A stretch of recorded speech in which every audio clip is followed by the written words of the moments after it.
Happy Merge Day, everybody. For those of you who don't know, Merge Day is that one special day a year where you merge your Talon files with the community repo.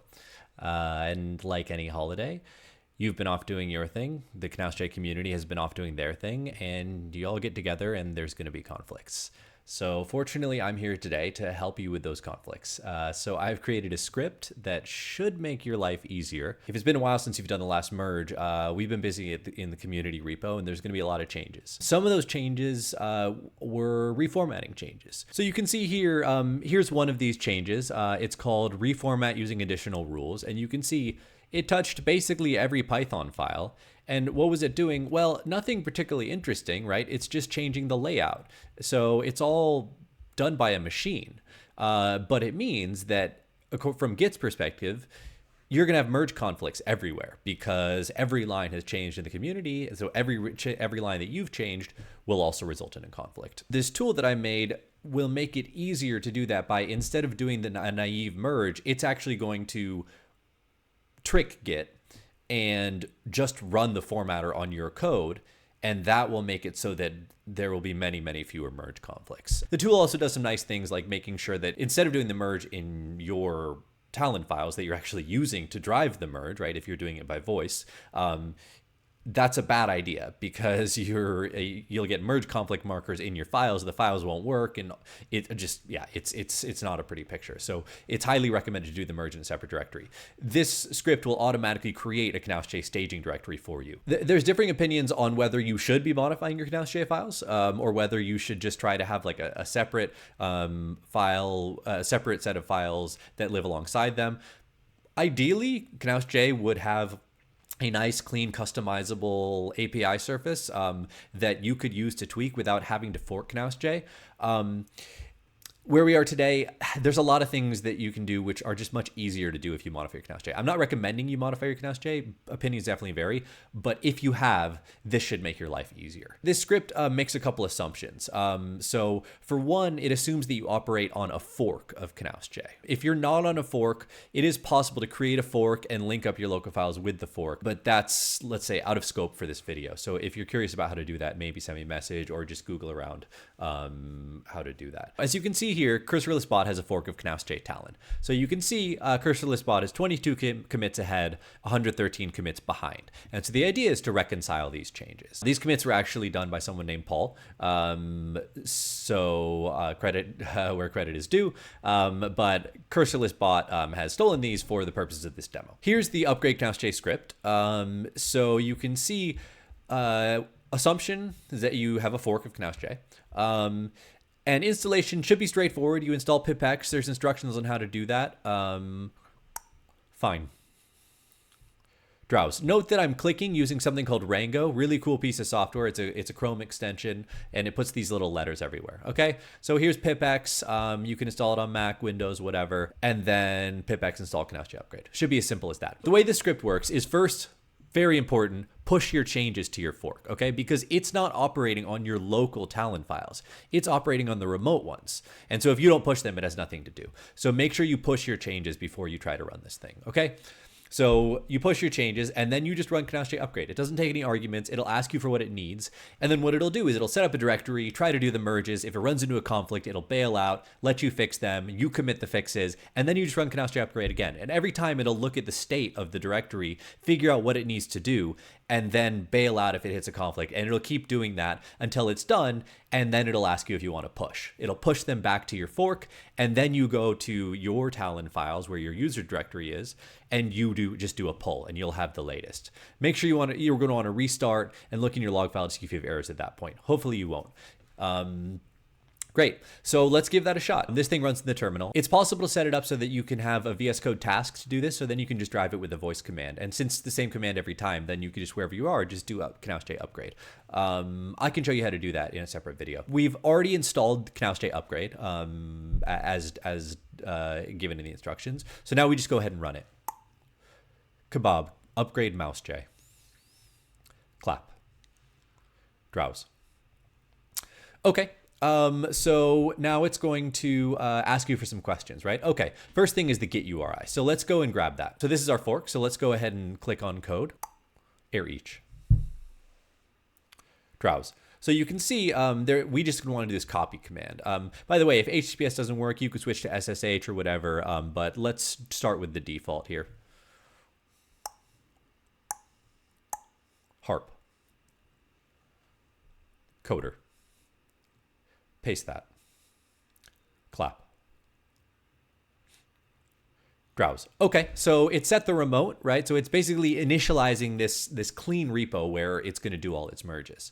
So then the remote branch, your remote branch will probably either be main or master depending when you did your fork. So you can find that out by looking on the GitHub page. Portal. Drowse. You can see here the default branch is main for this repo. So we're going to go ahead and just press enter and use the default. If it says master here, then you probably want to use that. But it's whatever your default branch is for your repo. Coder. Clap. Drowse. Okay, so you can see what it's doing here, right? So it creates a local repo in knausj staging /repo in your home directory. And then it goes and creates a branch, creates a remote to track yours, creates a remote to track knausj, the community, creates a branch to track theirs. So it's doing a bunch of stuff here. So now it has two local branches. One is yours and one is the community one. And now it's going and helping you with the merge process. And as I mentioned, there's a couple of these challenging commits, right? So here's one, reformat. That touched 1 million files. And so what it's doing is it's merging up with its parent, and then it's going and manually running the formatter to basically capture the semantic intent of that commit without making you do all the nitty gritty of doing the merge conflicts. Okay, so you can see here, it got through the first one, great. And so now it's trying to go to the next one. It's merging with its parent's commit. Merge conflict, right? So you can see here, we deleted a file, so head is ours, right? We deleted a file, but someone in community merged it, right? And here, draft_editor.py, we both touch them, etc., right? So now we need to resolve the merge conflicts. You can do that however you want. This tool doesn't care at all, right? So you can use the GitHub desktop or the command line or your own editors or whatever. The point is, it started a merge. And so now you just need to resolve the conflicts, do commit. It's already set up a message for you. Just resolve the conflict, commit, and then come back and rerun it, okay? Here's how we're going to do it. I'm going to use VS Code to do it. So if I just go up to this link here, so this is the path where it did things. If you have an eye tracker, you can do it this way, or you can try to dictate it, whatever is easy. I'm going to hit command and then click on it. Okay, so this repo is opened up. Let's pop up git status to see what state we're in. Git status. Drowse. Okay, so you can see here, right, a bunch of these changes, these stage changes, work, right? Stage ones we don't even worry about. Those are the ones where it was able to figure out the merge itself. So let's just go ahead and hide those. Okay, and then let's see here. All right, there's only 4 files to deal with in this draft, right? And so remember, it's going through each of the challenging commits. There's 3 or 4 of them. And we'll walk through and resolve conflicts as we go. Okay, so this one, and by the way, you may be past all the challenging commits, or it might be able to merge them without conflicts, etc., right? So your experience will vary. It might be much easier than this one, or it might be harder if you've made a million changes. So you can see here, this one is crossed out and it says D. So if we click on the plus, VS Code will ask us, okay, it was deleted by us, modified by them. This is where you kind of have to decide what you want to do. In this case, well, we deleted it, they modified it, but we didn't want it, we deleted it, so let's delete it. Okay, fine. Let's take a look at this one. And again, I'm using the mouse here just because this is a pretty poor accessibility part of VS Code, unfortunately. So you might want to use an eye tracker or a mouse if that's comfortable, or if you have better ways to do it, tell me how. Okay.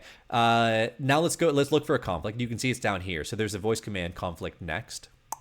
Conflict next. Drowse. And I may use voice commands which are not in knausj. I think that one is, but if you're watching this video using the special video tool that I've built, you can check in the description for that link. Then it will put links to each command as I say them, and so then you can go and see where I've defined it in case you need to steal it. Okay, so you can see here, Paul made the sleep a bit longer for this one. Let's go ahead and keep that. Accept red look. Drowse. Notice so there's a custom cursorless command that I have set up where I can just say accept and any target, and it will pick that side of the merge conflict. So it's just really useful for doing merges. I can drop a link to how I set that up. It's just a one-liner in one of your CSVs. Okay, great. So let's save it. Always make sure to save after you do each one of these. disk, drowse. Okay, so you can see here, this is a bigger conflict. Conflict next. Drowse. Okay, this one looks big. Yeah, so basically what Paul was trying to do here is he was working around a bit of, there used to be a bit of flakiness in the draft editor where you can say draft all, draft this to copy something into Knaus-J and edit it. So he had some stuff to work around the flakiness. Now that's fixed, so he can get rid of all this stuff. So let's take a look. A couple of these sidebars are useful while you're resolving merge conflicts. So one of them is commits. So you can see here what commits looks like is you can see it'll show you for each file the different sides, which is nice, right? So you can see here, this is what Paul did, okay? Meanwhile, this is what happened in community, okay? And as discussed, Paul wants to just get rid of his changes. So we're just gonna grab what's in community and overwrite what Paul has. Copy file harp, doc open, conflict next, paste to file, disk, drowse. Okay, so we just overwrote it. Okay, this one here also looks like a big conflict. You can see here basically what happened was in Knaus-J, we switched from using this sort of hacky way where you insert two things and press the left key to a more semantically rich command called insert between, right? And so that it does the same thing. It's just more compact and a bit more semantically meaningful. So, okay, so what is the conflict here? All right, let's go up again here. What did Paul do? Oh, Paul just added angles, right? So great, that's going to be easy. Let's just do the same thing that Knaus-J did. Let's take Knaus-J's side and just add angles, right? Cool. Doc open. Drowse. By the way, I'm using doc open to switch from some git diff version to the one that I have locally. That's not standard Knaus-J, but you can just see it in the side view. Okay, so let's go ahead and accept this side, and then we're just gonna add this angles thing, right? Accept x near. Bottom this. Take round blue vest, clone line, word angles. Clear brick, langle, clear blue brick, wrangle. Disk. Drowse. Okay, cool. Conflicts resolved. So we're done with this step. Let's go ahead and stage all those merge fixes that we did, and then just run commit. Git stage all merge. Git commit.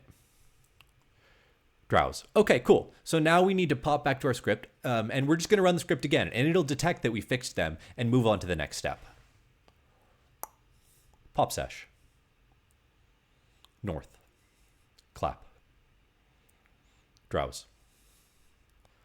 Okay, great. So you can see what happened here, right? So basically we had this assisting with challenging commit. This is where we were, right? And then it did merging with parent commit 922. That's where it left us. We merged with parent commit 922, and you can see it detected that and instead went up to the commit itself. Gone. So it's gone past the next one. And now it's gone to the next challenging commit. You can see here we're merging up with the parent of a challenging commit, right? So let's go ahead and see what conflict we ran into. Pop sesh.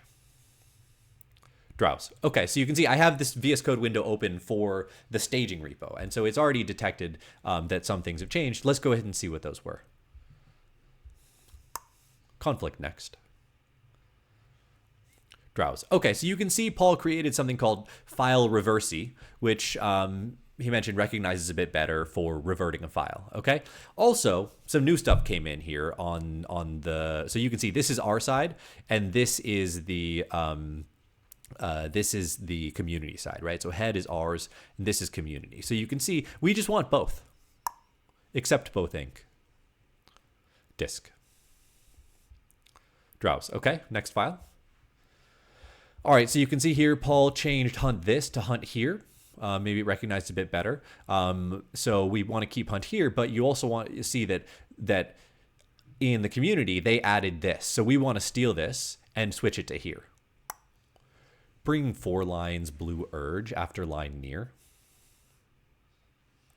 Bring risk to inc. Accept that. Disk. Drowse. Okay. Looks like we're good to go. We can go into the next step. Git stage all merge. Git commit. Pop sesh.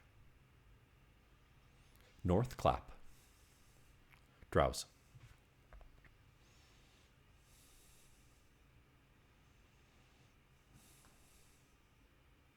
Okay, so you can see now it's this time it's running a pre-commit. Okay, fine. And it got through that. And now we're trying to do another merge, and we can see there's some conflicts. So let's go ahead and fix those up. Pop sesh. Drowse. Okay, so this commit here, notice that all these are deletes. So why is that? Well, this particular challenging commit was not a reformat. What this commit did was we took all of the Python files and Talon files and we moved them around so that the Python and Talon files were side by side to make them easier to find, right? So if you have something called Microsoft Word.talon, it's right next to the file Microsoft Word.py. So better structure, easier to find, but it means that if you deleted a file or moved a file, then, and it was one of these files we moved, Git's not going to know what to do with it, right? Fortunately, in most of these cases, if you just deleted a file, it's easy to resolve because you just go ahead and say you want to delete it, right? So you can see we click here, deleted by us, modified by them, delete the file. Deleted by us, modified by them, delete the file. You can decide you want to keep it after all, but likely you'll just want to delete it. Okay, great. And then let's go ahead and commit. Git commit. Pop sesh. North clap. Drowse. Okay, one more conflict. Pop sesh. Drowse. Okay, you can see here, deleted by us, modified by them, delete it. What happened here? Conflict next. Drowse. Okay, looks like Paul made a slight tweak to his notebook commands. The notebook commands were improved here because these are legacy commands. These are not. Paul mentioned let's just keep these. Except red drum. Disk. Drowse. So we just went with the community side on this one and just using these new commands. Okay. Git stage all merge. Git commit. Nope. Git commit. Pop sesh. North clap. Drowse. Cool. All done. So let's go ahead and push. York clap. Portal. Reload it. Drowse. Okay, and you can see here, now everything's merged up. Air gust. Drowse. So you can see we have all these little merge commits here. And if you want to see what those look like in a tree, that can be kind of fun. Coder. Pop sesh. Term zoom, side dog. Gust drum, look, clap. Drowse. So I have this command called GDL, which is an alias for this big complex Git command. I'll drop it in the description, but it shows you this nice pretty tree.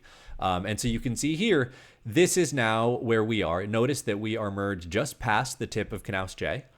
And you can see we did all these little merges past these little challenging files where we merged up to the parent of it and then merged through it. And you can see we did this for a few of these challenging ones. That's what each of these are.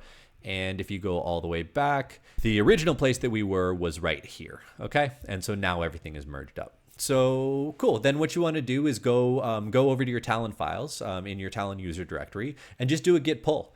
Restart your Talon and check your log, Talon open log, and see if you see any weird things in your log, drop them on the Slack, and just try and play with things, see if they work. And always go to the Slack if you need help resolving a merge conflict. People are extremely helpful. So now we've done one merge. Next time you want to do a merge, I recommend waiting less than a year. You basically just push your changes to your fork, and then just run this upgrade canals JScript. Notice we're now past all these challenging commits. So the next time you run them, it won't have to do all that nonsense. It will basically just merge you straight to the tip, but it'll still do nice things like using that directory and pushing for you, et cetera, et cetera. And so I suggest mapping a voice command, a task to do this so that you can do it more regularly. And that's it. Thank you so much for watching, and happy coding. Record stop.